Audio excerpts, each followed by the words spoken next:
Welcome to the Aligned Yogi Podcast, the podcast where we explore how to create a life that feels deeply aligned, vibrant, and true to your soul's purpose. Hey there, friends and yogis. Welcome back to the Aligned Yogi Podcast. I'm Autumn Adams, your host for today and the owner of Ambuja Yoga. Today, I want to explore some of the more hidden, more nuanced benefits of yoga retreats. After leading retreats for over a decade, I have discovered that there are so many more benefits to attending a yoga retreat that extend beyond what happens on your mat. So today I want to share some of the unexpected magic of yoga retreat and how they really can transform your life in ways that you couldn't have even ever dreamt up yourself. So when you think of a yoga retreat, you probably picture peaceful mornings on the mat or time to relax in a beautiful location. And yes, that is absolutely part of it. But what if I told you that a retreat is like stepping into an alternate universe? You might not believe me right now, but hopefully by the end of this episode, you will. When you're on a yoga retreat, it's like the universe begins to conspire in your favor. And what would feel like coincidences outside of a yoga retreat feel much more connected and intentional. So in this episode, we are exploring the surprising, transformative benefits of yoga retreat, how they connect you with others and yourself, help you build trust in yourself, and even rewire the way you experience time. By the end of this podcast, I hope you'll see how these moments of magic can lead to breakthroughs in ways you never expected. So let's first talk about what happens when you leave your daily routine behind and you claim some time for yourself and you finally step into a yoga retreat. When you join a yoga retreat, it's like entering a completely different universe, one where extraordinary moments don't just happen. They feel like they were orchestrated just for you. It's as if the world around you senses what you need and conspires to bring you magic. And that magic shows up in so many different ways. So take a moment to picture this. You are in the middle of your morning yoga practice, completely present, when a pair of toucans fly by and their vibrant colors remind you of the beauty that you've been too busy to notice. Or imagine the stillness and the calm that settles in after a shared moment of belly laughter with strangers who already feel like family. It's not just the location or the wildlife, it's the energy of the retreat that makes you feel like you're part of something bigger. These moments are the kind of thing we often brush off as coincidence, but when you're on retreat, you've created the space to see more. And it's not just about what you physically see with your eyes or experience. It's about how it feels. The geese flying overhead aren't just geese. They're a sign that you're exactly where you're supposed to be. And that shift in perspective, it begins to change everything. This alternate universe isn't just a one-time thing. It's a reflection of what happens when you slow down, step away from the doing and open yourself up to the present moment, right? When we lift our head up from our phones or step away from our computers, it's like the world, the universe, God's source wakes up with you, showing you how connected and alive everything really is. I can remember one year I was hosting a retreat in Nicaragua and I had promised our guests, or nearly promised, that they would see howler monkeys during our retreat. And it wasn't until the very last morning at probably, maybe 4 a.m. that a huge, massive troop of howler monkeys came down through the forest and settled right on the retreat center. And if you have ever been around howler monkeys, you know just how loud they can be. They absolutely made their presence known, and it felt literally as if they were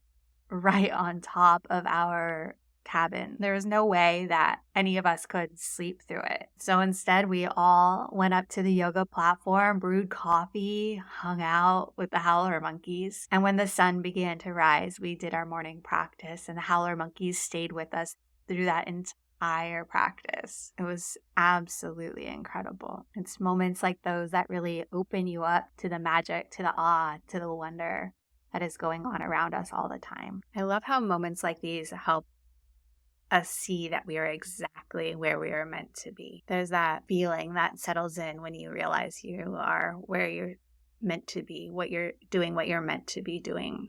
It's that sense of calm, that sense of lightness, that sense of knowing connection. This alternate universe isn't about escaping your life. It's about experiencing it in its rawest, truest, most beautiful form. It's what happens when you finally press pause on the hustle, on the noise, on the doing, and allow yourself to simply be, to be open, aware, present. And that's where the magic lives. These moments aren't just memories you'll take home with you. They are reminders of what's possible. They're proof that the magic isn't gone. It's just been waiting for you to see it. Attending a yoga retreat isn't about discovering a new version of yourself. It's about reconnecting with the part of you that already knows how to be still, that already knows how to wonder and how to see the beauty in the world again. I think of it as like seeing the world through a child's eyes. Right, so exciting to see the toucan in the trees. So exciting to see the school of fish swimming beneath the pier. It's incorporating more of that into your daily life. Another benefit to attending a yoga retreat, which maybe it's a little bit more obvious, is the idea of connection. Because the connection that happens on a yoga retreat is on a much deeper level than what we experience with, say, like our coworkers and even some of our friends and with ourselves as well. So let's talk about that connection, because it's the type of connection that can be truly transformative. Yoga retreats have this way to opening the door to that deeper connection, not just with others, but with yourself. And it's the kind of connection that makes you feel seen and understood and so deeply alive. And once you experience it, you realize how much you've been craving it. I love to share this story from Jolie, who's attended a couple of our retreats in Oregon. And on the last retreat, many of the women were sharing that they were so happy to be experiencing community, sisterhood with other women without the cattiness and the other stuff that can come along with that. And Jolie, when we were chatting at the end of the retreat, she's like, yeah, I didn't really crave that. That wasn't a reason for me to come on a retreat. That wasn't something I was seeking. By the end of the retreat, she felt so connected to the other women that were there that she had the realization that she didn't even know that that was missing. So retreats have this way of giving you the medicine that you need. When you walk into a retreat, you're most likely stepping into a room full of strangers that you're going to spend the next 3 or 5 or 7, 8 days with, but they're all on the same journey. They're all there for the same reasons you are, to deepen their yoga practice, to grow, to heal, to figure out something about themselves. There's the unspoken understanding right from the start that you don't have to be anyone but yourself on retreat. Nobody has any preconceived notions about you. They don't know anything about your past aside from what you share on the retreat. So you can show up just as you are. There's no need to meet anybody else's expectations, or I should say maybe there's less desire to meet the expectations of others. And in that opening circle, you can literally feel the tension and the relief leaving everyone's bodies, leaving the room as everybody realizes that they get to show up just as they are. And it's wild what happens when we show up just as we are, how quickly strangers can become friends.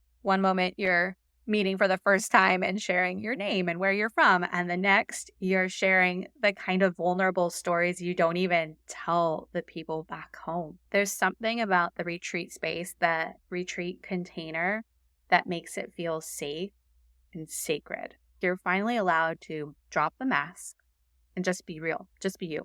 And I think that is where the magic of connection begins. I've watched this happen so many times over the years. Someone shares a struggle, something that they have been carrying alone, and someone else in the group says, yeah, me too. I've experienced something similar. And that's when you see the shift. the shoulders, they drop, their guard comes down, and they realize that they're not alone in their pain. And that realization is everything. To know that you have an ally, a support system, someone on your team that you can share it all with, or as much as you want to share with. And I could keep talking about the connections you will build with others, but it's also about reconnecting with yourself, your true wants, your desires, your values. Really, it's about accessing your inner voice. And there's something about the quiet moments at a retreat, whether that's during meditation or journaling or watching the sunrise or even lounging by the pool next to your new friend, that lets you hear yourself again. And what you hear, that's the clarity seeping in. How often do we ask ourselves, what do I want? What do I need? In my world, we ask this question a lot, but that may not be the case for you. Most of us don't even realize that we've been ignoring these questions until we're finally in a space where we can listen for the answers. And that's what retreats do. They give you back to yourself. When you finally take the time to slow down and listen, you can make some pretty powerful discoveries about yourself. What makes you tick? What brings you joy? What feeds your soul? Where have you given away your power? The answers to these questions come forward more easily. And in the rise of this internet and social media world, I feel like it's harder than ever, and perhaps easier than ever, to find real connection. And connection is what makes us human. On a retreat, it's amplified in the most beautiful way because we are all put together in this sacred space, this container. Yoga is what brings us together, but we soon realize that we're all on a similar path. And you realize that the people around you, the other women attending the retreat, these once strangers who've quickly become family, are holding up a mirror. They remind you of your strength and your vulnerability, your humanity. And it's through these connections, these little moments, that you start to see yourself more clearly too. So whether it's finding community or finding your own inner voice, that relationship with yourself, the connection you experience on a retreat stays with you. And it's what makes you realize that you're not alone, that you are enough, and that you have everything you need to keep growing, to live the life that you want, that you desire for yourself. Another benefit of attending a yoga retreat that you may not have considered is that it can rewire your relationship with time. If I bring up the concept of time, where does your mind immediately go? Probably to something along the lines of, there's not enough. There's not enough time. So many of us live our days rushing from A to B, constantly trying to fit more in. You're even probably listening to this podcast on a walk or driving your car. And we're constantly telling ourselves that if we just manage it better, become more efficient, we'll finally feel like we're in control. But that mindset just keeps us stuck in the never-ending loop of rushing, trying to do more, trying to fit it all in. And on a yoga retreat, you get the chance to flip that script, to flip that relationship with time. There's this magical thing that happens on retreat, but there's this magical thing, again, that happens when you go on retreat. As you arrive, there's a sense of time slowing down. Even as soon as you beginning to unpack your bag, time slows down, becomes more spacious. And you realize, I have way more time than I thought between check-in and opening circle. And this experience of time slowing down continues for a couple of days, depending on the length of the retreat. And then you experience a sense of time standing still. It's like this, liminal space or like a slack tide that happens usually right around the middle of the retreat, maybe just past halfway, where you finally settled in. Your nervous system has regulated. And then during the last couple days, usually time starts to pick back up again, as you realize that there's all the things you want to do before you head home, right? You want to pick up some souvenirs. You want to go to that elephant sanctuary in Thailand or go do that waterfall hike. And even as you decide to go do these things, you're still carrying with you that sense of ease, again, as if time has slowed down. So even though time's picked up, you're starting to do a little bit more, there's a flow to it. I think for a lot of us that when we think about our daily life, we spend a lot of time thinking about the doing, getting things done, checking things off the list. We spend quite a lot of energy simply making decisions, deciding things, what to eat, where to go, what's next on the endless to-do list, what gets priority, who's picking up who. And it's exhausting. And half the time we don't even realize that that decision fatigue is weighing us down until it's gone. When you're on a retreat, someone else is holding that space for you, right? That decision making for you. So you don't have to worry about it. The meals are planned, the schedule is set. All you have to do is show up, and there's freedom in that. It's like a breath of fresh air. It gives your mind the space to stop thinking about the small stuff and start focusing on the bigger questions. What do I want? Where am I going? What's next for me? But it's not just that freedom from decision making.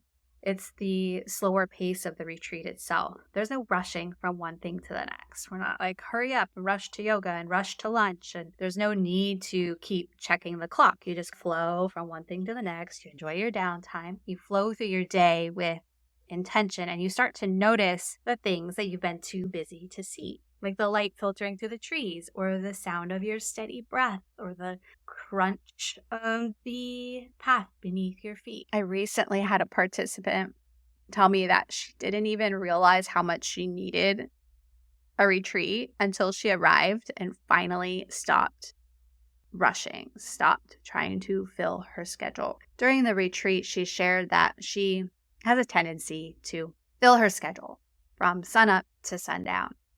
Every moment planned, every moment scheduled. But what she came to realize is that she had tied her worth, her self-worth, to all of that doing. And during the retreat, when she had a chance to stop some of that doing, she was able to discover and reframe that belief, realize that her worth has nothing to do with how much she achieves, how much she plans into each day. And when you slow down like that, you start to notice how much of your life you've just been rushing through, rushing from A to B, head down, blinders on. And on a retreat, that slower rhythm becomes your new normal. Even if it's just for a few days, that new rhythm is something that you can take with you. And you realize that it's not about managing your time better. It's about experiencing time differently. Because when you can let go of some of that need or desire to rush to fill the space, you create space for what really matters, for what's really important to you, for what really feeds your soul, what really lights you up. And you give yourself permission to rest. We all need rest on such an immense level right now. You give yourself the time and the space to dream and to create and live a life of intention. And that is the shift that you are going to carry with you long after the retreat ends. All right, now I'd like to share another benefit, and that is the deep healing that comes through play and joy. So when you think about healing, what comes to mind? Likely it's sitting in meditation, deep reflection and journaling, finding stillness, getting therapy. And these are really powerful tools. When we spend all of our time kind of stirring the pot, digging up the muck, which don't get me wrong, I love to do that. But when we do that all the time, life can feel really heavy. Healing doesn't always come in those quiet moments or in those moments of stirring the pot, of digging up the muck. Sometimes it looks like dancing wildly under the moon, or laughing so hard your stomach and your cheeks hurt, or jumping off a boat into the water with no fear. On retreats, joy can become the doorway to your transformation. Transformation happens in so many different ways. If somebody tells you that the only way you are going to transform your life is by journaling and doing the reflection, run. Don't listen to them. Because joy is one of the most beautiful surprises of attending a retreat and a huge catalyst for the transformation that you want. We are all motivated by joy and by our desires, by living a life that feels fulfilling and fun. And the thing about joy is that many of us are kind of missing it in our day-to-day lives, right? We wake up, get the kids ready for school, we go to work our 9 to 5, maybe we hit the gym or a yoga class afterward, go home, make dinner, maybe play with the kids for 5 minutes, put them to bed, do our chores, go to. We aren't making the time for joy. And we don't realize just how much we're missing it until we get that taste. I feel like on retreats, it doesn't just show up slyly sneaking in the door. It just bursts through the door sometime. There's that invitation to play. On so many occasions, I've watched women who were a bit more hesitant, a bit more reserved, or guarded on day one join a spontaneous dance party by day 3, laughing and moving like they haven't moved in years, maybe even decades. And when we experience joy like that, you can literally see the layers of tension peeling away, the stress that they didn't even know that they were carrying release. You see their face soften. I can remember a time at the Back to Nature retreat in Oregon, which we've actually done this a few times now, but where after our final evening ceremony, we've guided a spontaneous howl at the moon. And it's not about the howling. I mean, whatever, right? But it's about the letting go. It's about giving yourself permission to be silly and to be wild and free in a way that we just don't do in our everyday lives, right? How often do you howl at the moon? But when we give ourselves that freedom to play, to be silly, to do something out of the ordinary, there's freedom in that. There's healing in that. There's like deep cellular healing, because joy isn't just an emotion. It's medicine. It feeds your soul. And play reminds us of what it feels like to be alive. It reminds us of who we are beneath all of the roles that we play, the stress and the responsibilities. There's a version of you that exists before the world told you to be serious, to have it all together. And at a retreat, you get to meet that version of yourself again. And on a retreat, you get to meet that version of yourself again. So often, maybe even more so as women, we feel like we need permission to let ourselves have fun, permission to stop taking everything so seriously. But here's what I want you to hear. Joy is your birthright. Play is your birthright. And when you allow yourself to embrace it, you'll open yourself up to healing in ways that you never thought possible. It'll improve not only your relationship with yourself, but it'll also improve your relationships with others. I can recall back to one of the retreats in Greece, and we were out on our boat trip, and we had just pulled into the first cove of the trip. One of the women was like, "Can we jump off the boat? Do we have to take the ladder?" It's like, of course you can jump off the boat. It's the best way to get in, right? You get that cold shock over real quick. Turned into just about everybody jumping off the boat, doing cannonballs, diving in, belly flopping in. So much fun. The laughter, the cheering, which helped everybody let down their guard, really elevated the moment, the experience, the felt sense. But I want you to remember that joy is more than just a fleeting feeling. It's a way back to yourself. And on a retreat, it's not just something that you experience. It's something you reclaim. I want you to think about that. You reclaim your joy. So whether it is through dancing or laughing or jumping off of the boat or just letting yourself play, to share stories, to share dad jokes, whatever it is, you're reminded of what it feels like to be fully alive. And in that aliveness, you find your healing, your vibrancy. When you give yourself permission to feel joy, you're also giving yourself permission to let go, to heal and to grow, to let go of the seriousness, to let go of some of the masks and the guarding. And you open yourself up to that sense of lightness, acceptance, and play. So there's a benefit that's maybe a little unexpected when it comes to attending yoga retreats, because it doesn't necessarily have to do anything with yoga, but it's that yoga retreats have the potential to unlock your creativity. I think we get stuck in this idea that creativity is like a mystical gift bestowed on a chosen few, and that it's not for everybody. But creativity is your birthright.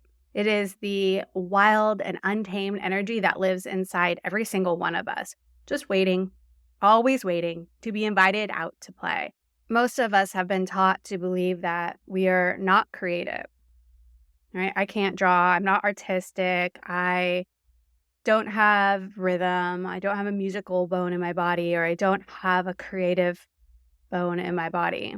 We tell ourselves things like, I'm just not a creative person. This might sound really familiar to you, but these are stories that we've learned from our parents and from society. And like all stories, they can be rewritten. For many of us, from a young age, we're taught to fit inside a box. Right? At school, art, creativity is limited to the art class, if you're lucky enough to have art class. It is limited to the music class, if you're lucky enough to have music class. But we aren't encouraged to be creative, to express ourselves freely. Instead, we're molded and shaped to fit in a box. And I want you to start to think of creativity as much more than simply producing art. It's a way of moving through the world. It's how you solve problems, how you dream, how you connect. It's a spark of innovation that lives in your yoga practice, in your relationships, in the way you approach your most mundane daily tasks and the really challenging parts of life. It's that way of looking at the world and seeing the possibility of seeing what is possible for you to achieve the life that you want. During retreats, I have watched women rediscover parts of themselves that they thought were long lost. And that's not through painting or writing, because I don't necessarily teach either of those during our retreats. But it's through the way that they begin to see themselves and the world around them. Creativity is about your perspective, about being willing to see things differently. I was working one-on-one with a corporate executive. She's the CEO of a pretty large company. But what we discovered was that she hadn't picked up a creative pursuit since childhood. Her focus had solely been on achieving, building. She was really good at that.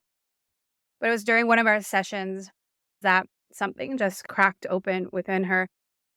And she started painting, not to create a masterpiece, but simply to express, to get a little messy, to do something differently. And it was in that she was able to reconnect with parts of herself that she'd completely abandoned ages ago. I can remember a few years ago while guiding an intuitive dance, one of the ladies expressed that prior to that experience, that dance experience, that her creativity was about making something perfect. It wasn't about the pure expression, the pure joy of expression. And she realized that through that creative, free-flowing, intuitive movement, that creativity wasn't just a skill to be mastered. It was a state of being, a way of approaching life with curiosity, with openness, with wonder, with abandon. In yoga philosophy, creativity is sacred. It's the manifestation of Shakti, the divine feminine energy of creation. When you tap into your creative flow, you're not just making something, you are participating in the fundamental energy of the universe. A retreat creates the conditions for this to happen. Unplug from constant demands, where suddenly creativity doesn't feel like another task to check off the list. It feels like breathing. It feels natural. So how do you keep this creative spark alive?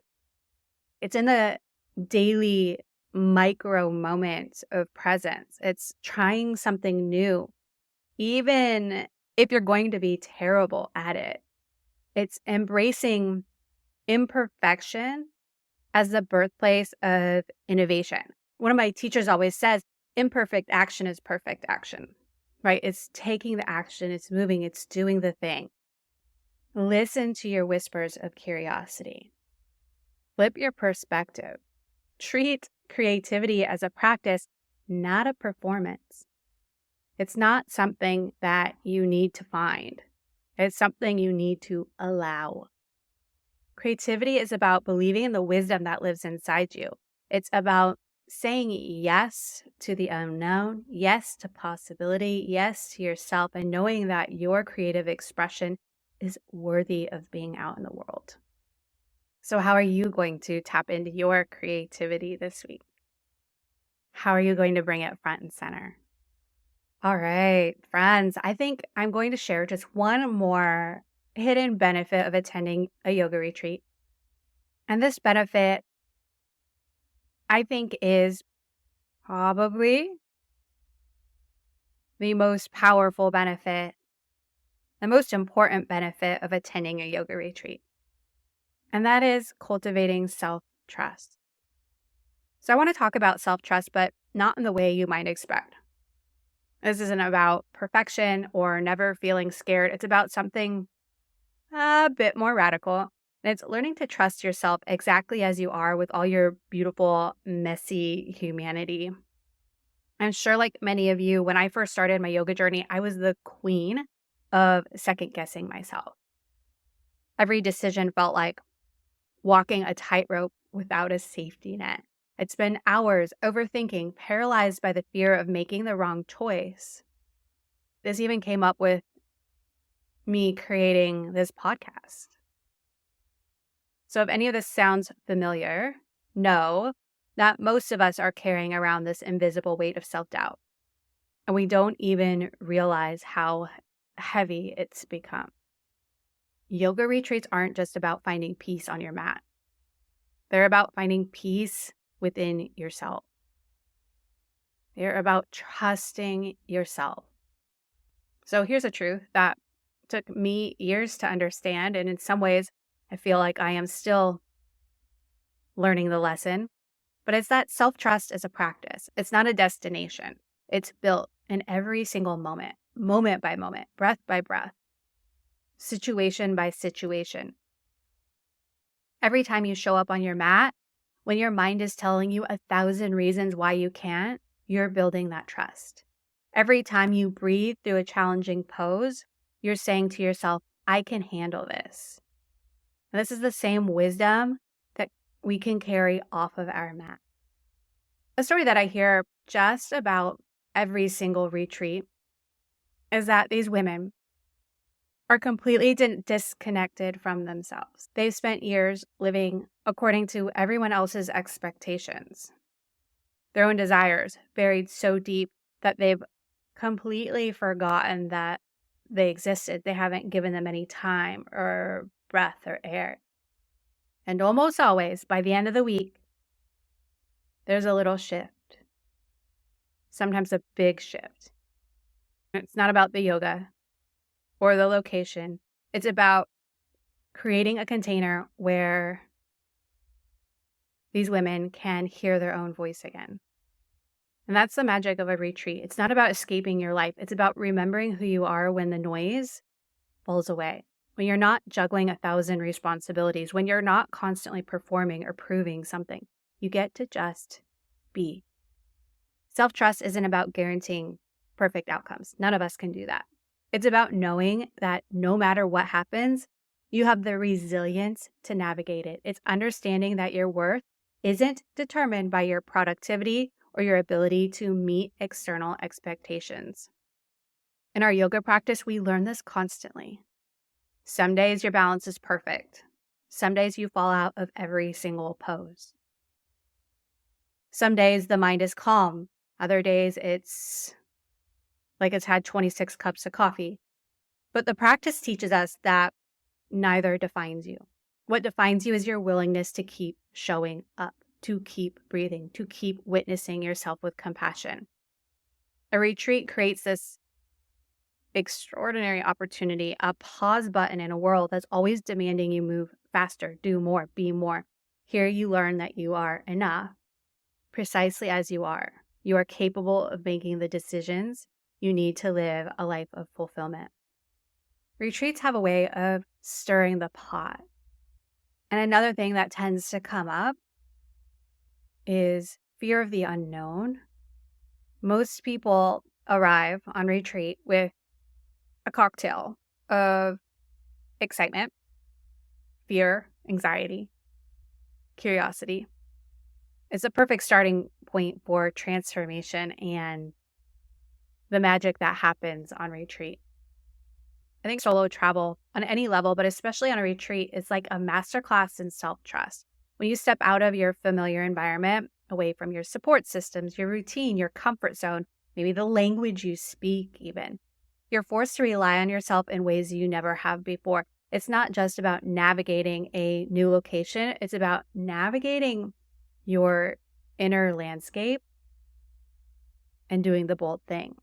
I've watched so many participants arrive on retreat feeling small or a little uncertain, almost apologetic about taking up space. Like not wanting to share too much, let somebody else share because they don't want to take up too much space, too much time. And then there's something remarkable that happens a couple days in. They start to realize just how capable they truly are. They feel comfortable making decisions for themselves. They honor and recognize that they were able to solve unexpected challenges. And they recognize their ability to choose their own adventure. There's a profound difference between knowing you can do something and actually proving it to yourself. Right? It's that knowing it in your head versus knowing it in your body. Solo travel does that. Miss a connection, you figure it out. Need to communicate in a place where you don't speak the language, you find a way. Right? Use Google Translate. You ask for help, you find somebody that speaks your language. If you're feeling uncomfortable in a new situation, you learn to sit with that discomfort and move through it. One of my favorite yoga retreat attendees shared that her solo journey to our retreat was the very first time she'd ever traveled alone. She was terrified of everything, getting lost, looking stupid, not knowing what to do, being taken advantage of. But by the end of the trip, she was navigating foreign airports with confidence, striking up conversations with strangers, making spontaneous choices that surprised even herself, booking little side trips. So cool. And this is the real gift of solo travel during a retreat, because you get these moments of being pushed outside your comfort zone by yourself, knowing that you have this safe container that you'll be landing in. What I love about solo travel during a retreat is that it's not about the destination. The destination could be anywhere, but it's about discovering your own resilience, your own capacity, your own voice. Every small victory, from reading a map to trying a new food, to navigating a new subway system, to making a connection with a stranger, is a love letter to yourself. It's a declaration that you've got your own back and that you are fully capable. All right, so you might be thinking, well, that's great, Autumn. How do I cultivate self-trust outside of a retreat? Well, my advice is to start small. Listen to that quiet voice within you that gets drowned out by all the external noise. And to begin by making one decision each day based on what you truly want, not what others expect. Just doing that can help you cultivate, grow, and build your self-trust. And then offer yourself radical self-compassion. Speak to yourself the way you'd speak to your best friend. And then remember that every time you honor your own intuition, you are building a muscle of self-trust. And over time, it gets easier and easier. Self-trust isn't about being fearless. It's about being afraid and showing up anyway, doing it anyway. It's about trusting that you have everything you need inside you right now. All right, friends, that brings us to the end of this podcast. We've journeyed through some pretty incredible benefits of yoga retreat. And hopefully this podcast has inspired you to do something for yourself and take the leap. Because these trips, they're not just trips, not just vacations. They're portals to an alternate universe of extraordinary moments, a universe where you can step beyond the boundaries of your everyday life, experience awe and wonder in each moment, where you can connect with others and yourself on a level so deep it feels sacred, where you can heal through the pure, uninhibited joy of play, dancing under the stars, swimming in the sea, laughing until your belly hurts, where you can unlock creativity you didn't even know lived inside you, and where you rebuild trust in yourself, breath by breath, moment by moment. Each of these hidden benefits is a doorway, a gateway to a version of yourself that's been waiting quietly, patiently to be rediscovered. If this episode spoke to you on a deeper level, maybe you heard that quiet whisper of possibility, I want to support your journey. So I've created a free guide for you. It's called the Perfect Yoga Retreat Checklist, which will help you navigate your first retreat experience. Think of it as a compass for your inner adventure. And the link is waiting for you in the show notes. And I want you to remember that extraordinary isn't somewhere else. It's not waiting for you in some distant location. The extraordinary is already within you. It's vibrant. It's powerful. It's simply waiting to be acknowledged. A retreat doesn't create magic. They are magical, but it simply turns on the light so you can see the magic that's been there all along. And I cannot wait to hear how this journey unfolds for you. So again, you can download your free guide, The Perfect Yoga Retreat Checklist, at autumnadamsyoga.com. Check out the podcast and you'll see it there in the show notes. If you'd like to check out my retreat schedule, visit ambujayoga.com. I can't wait until we meet again. Bye for now.